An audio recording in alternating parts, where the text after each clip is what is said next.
store setup that looks like this. So I'm going to click let's go. So once you click on the store logo area, it will open up a media bin. So what you're looking at here now is your media bin, and as you upload files to this media bin, you'll see them in your media library, which is empty at the moment. But as soon as we start adding files, we'll start to see them, and we'll be able to use them by going back to the media library if we need to use the same files for more than one product. And I'm going to call it fresh produce box in there. Select, and then for your banner you want to do the same thing. See, now it opens up in the media library and it shows the existing media in the media bin. We're going to want to choose another one by clicking on upload. Select files, because we are now choosing a banner which is similar to your Facebook banner. Shows the banner. So now the next thing that you see down here is the shop name, which I mentioned in the previous video, and you can also see the rest of the information that you filled out in your application. So in the shop short description, and then you want to go continue. You can always go back and change this. So the next part is your payment setup, and this is where you are going to put in your banking details. Please complete this. So the next step is to complete your shipping policy. This is where you're going to want to copy paste them in, right? So you can change like the heading, add bullets. You can make things pretty much anything. You can italic, quote unquote, and obviously you can align center. What you can also do is, if you'd like to link out anywhere, highlight the text that you want to link, click on this insert link, and then paste the link that you wanted to link out to if someone clicks on it. Could be one of your personal pages, it could be additional policies. Next, refund policy, same story, cancellation, return, exchange policy. Copy paste that information in there, edit, make it look the way you want, link it out to wherever you want to link out to. Continue. So in the customer support section is where you're going to list the details that people will see when requesting customer support, and as you can see, it's straightforward. We go next. If you don't know anything about SEO or search engine optimization, then I would advise that you do a little bit of research on search engine optimization and how that works. And then you've got your meta descriptions and your meta keywords. A quick Google search can let you know what those are all about. We think that that's what people are going to be searching for. So in the Facebook setup section, and give it an image. So in this case, I would suggest you use a screenshot of your Facebook page, and the same with Twitter. I'm just going to go next.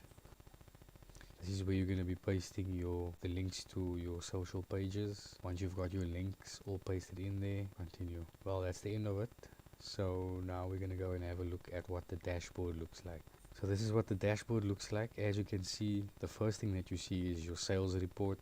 It's a nice graph here, so you can have an idea of how things are moving along across a certain period. Got some more analytics further down the page. As you can see, there is a notification section over here. There's an inquiry section over here, so if anyone inquires about any of your products on the website, that's where you'll see those. Your store stats you'll see over here. We don't have any orders yet, but we will hopefully soon with our awesome product store. And then we also have a topic section here where you'll see the latest topics that are being discussed. So I'm just going to walk you through setting up a product. I'm going to want to go product and then add new.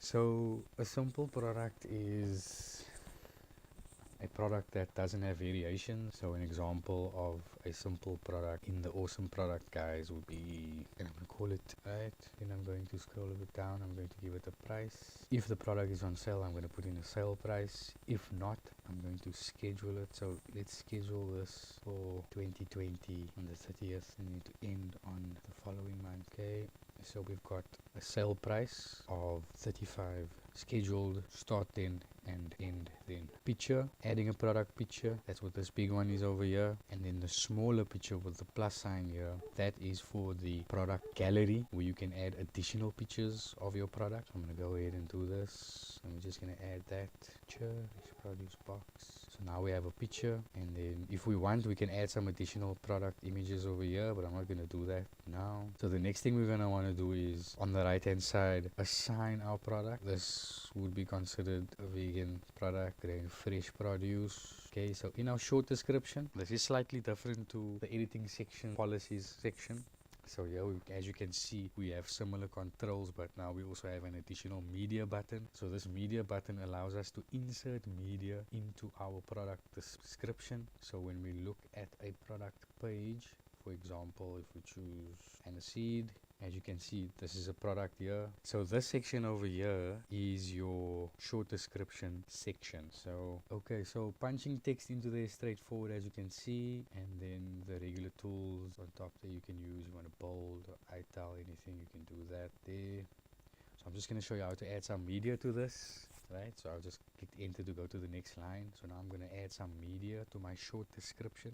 I'm going to click add media. So this is going to open up. As you can see, our media library shows up with our existing media files in it. Let me show you what's happening over here. So if you want to do this in your product, when listing it on Bioganic, then you want to go back here. Then you want to go down to insert from URL. So once you have a video that you like, you're just going to take, copy the address, going to paste it in there, and then you're going to click insert into post. Okay, so you're not going to see it just yet, but we're just going to move along. Okay, so in the description section, similar story, add text and media. Okay, so we're going to move on. SKU is basically like a serial number, barcode number. So manage stock, if this is clicked, then the website will not allow people to order this if the stock quantity runs out. Customer. So this means if we do run out, the website will let the customer know that we've run out, but we will accept your order and deliver as soon as possible. Or that if you click this, then customers will not be allowed to order more than one of them per order. The next item we have on this menu is shipping. So I'm just going to click on shipping. Okay, so this is where you're going to want to put in the dimensions of your product. So shipping classes are for when there's special shipping requirement. If it's a case where the customer has to collect the product himself, then you choose the class in this drop down, which is your courier, collect and deliver. If there's no requirement for the person or the buyer to specifically collect the product or the item from you, then you can just leave it as no shipping class for this product. And then in this section, you want to tell us how long it will take for you to process and deliver the product, so we know that it will take us a day to deliver our product.